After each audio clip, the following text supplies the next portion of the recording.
So I'm going to make a little PSA right now about buying a used semi-truck from a dealer, from a private seller.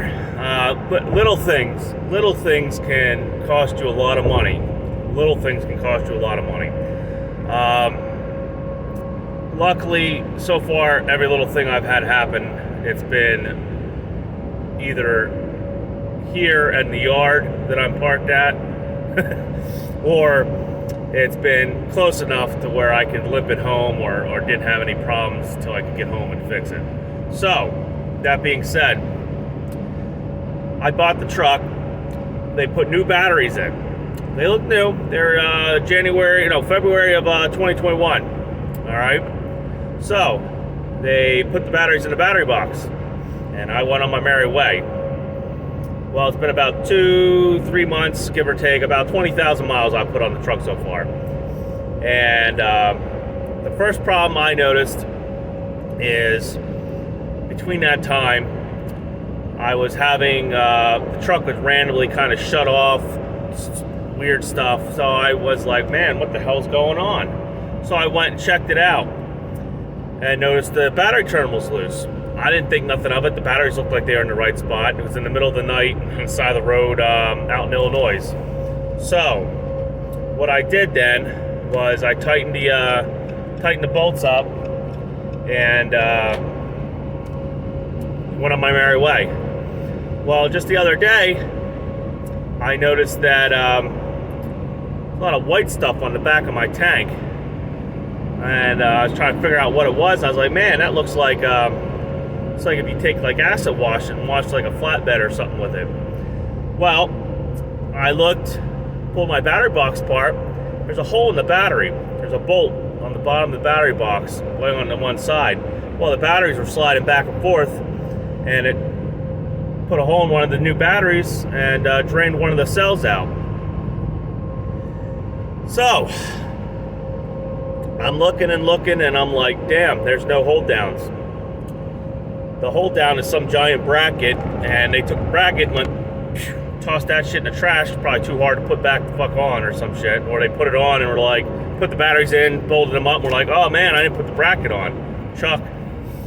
So, things like that could put you on the side of the road real quick, little things, and cost you a lot more money. That if you, let's say you didn't have tools and you're on the side of the road, something like that happened, that's going to be a road call. You're looking at a couple $100, maybe even $1,000 for something like that.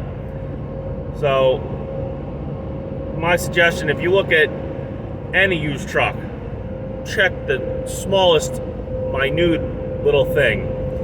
Check make sure your defroster comes on and it blows hot air. Check small little things like make sure there's no little air leaks anywhere. Check to make sure the fifth wheel locks up. If you have the ability to back up to a trailer, check to make sure the fifth wheel locks up. I've had that problem. Bought a truck, very first trailer I go to hook up to go pull a load. Guess what? The fifth wheel ain't working. Looked fine, pulled fine, great, but it won't hook up to the fifth wheel. Had to go get another fifth wheel. And that's more money. More money. That's just what happens with that. So I know there's a lot of guys that don't post like when bad shit happens, but hey, you're not going to learn. I would have never thought to really check the batteries out after they put new batteries in. New batteries, thank you very much. I'll see you. Bye-bye. Same thing. You just assume the fifth wheel would work.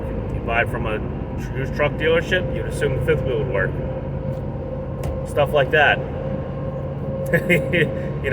If you go out there and, like I said before in a previous video, took 15 grand and it was all your money, and you just bought a truck with it, and now the fifth wheel don't hook up.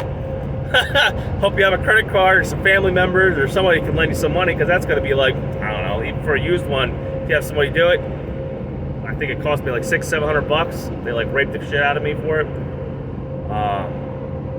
So, like I said, check every little thing, every little possible problem that could happen, from the batteries to the defrosters, to the freaking, make sure the wiper spray, the washer fluid and everything.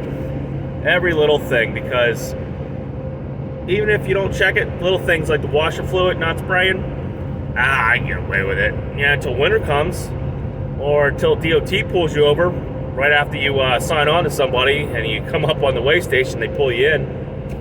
But yeah, my washer fluid don't work.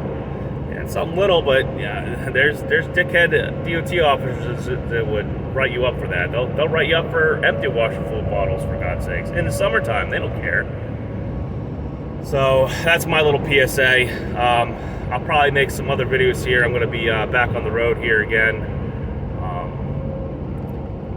I don't know, like, subscribe, please. I kind of feel like I'm talking to an empty screen here half the time. But, you know, even if I just help one guy out, you know, just trying to make it out here, you know, I feel like I at least accomplished something, I guess. You know, because you can only listen to certain guys so many times. You know, either spread their bullshit or they just get into like a relapse loop of just talking about brokers and we hate brokers and yeah, sure, that's great. You know, that's not going to help everybody all the time. So, like, subscribe, comment. I'll try to get back to you. Sometimes it don't message me on YouTube Studios.